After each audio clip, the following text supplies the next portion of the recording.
رسول کریم صلی اللہ علیہ وآلہ وسلم نے فرمایا کہ جب کتا تم میں سے کسی کے برتن میں سے کچھ پی لے تو اس کو 7 مرتبہ دھو لو تو پاک ہو جائے گا۔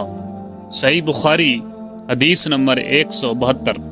نبی کریم صلی اللہ علیہ وآلہ وسلم نے فرمایا کہ ایک شخص نے ایک کتے کو دیکھا جو پیاس کی وجہ سے گیلی مٹی کھا رہا تھا، تو اس شخص نے اپنا موزہ لیا اور اس سے پانی بھر کر پلانے لگا حتیٰ کہ اس کو خوب سیراب کر دیا۔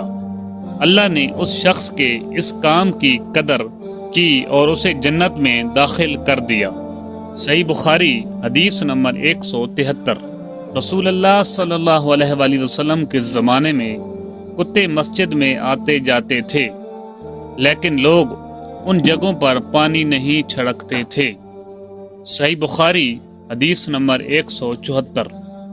عدی بن حاتم کہتے ہیں کہ میں نے رسول اللہ صلی اللہ علیہ وآلہ وسلم سے کتے کے شکار کے متعلق دریافت کیا تو آپ صلی اللہ علیہ وآلہ وسلم نے فرمایا کہ جب تم اپنے سدھائے ہوئے کتے کو چھوڑے اور وہ شکار کر لے تو اس شکار کو کھا، اور اگر وہ کتا اس شکار میں سے خود کچھ کھا لے تو اس کو نہ کھائیو، کیونکہ اب اس نے شکار اپنے لیے پکڑا ہے۔ میں نے کہا کہ بعض دفعہ شکار کے لیے اپنے کتے چھوڑتا ہوں، پھر اس کے ساتھ دوسرے کتے کو بھی پاتا ہوں۔ آپ صلی اللہ علیہ وآلہ وسلم نے فرمایا پھر مت کھا، کیونکہ تم نے بسم اللہ اپنے کتے پر پڑی تھی، دوسرے کتے پر نہیں پڑی۔ صحیح بخاری حدیث نمبر 175۔ رسول کریم صلی اللہ علیہ وآلہ وسلم نے فرمایا کہ بندہ اس وقت تک نماز ہی میں رہتا ہے جب تک وہ مسجد میں نماز کا انتظار کرتا ہے، تا وقت ہے کہ وہ حدث نہ کرے۔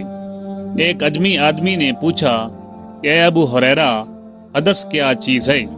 انہوں نے فرمایا کہ ہوا جو پیچھے سے خارج ہو، جسے عرف عام میں بوز مارنا کہتے ہیں۔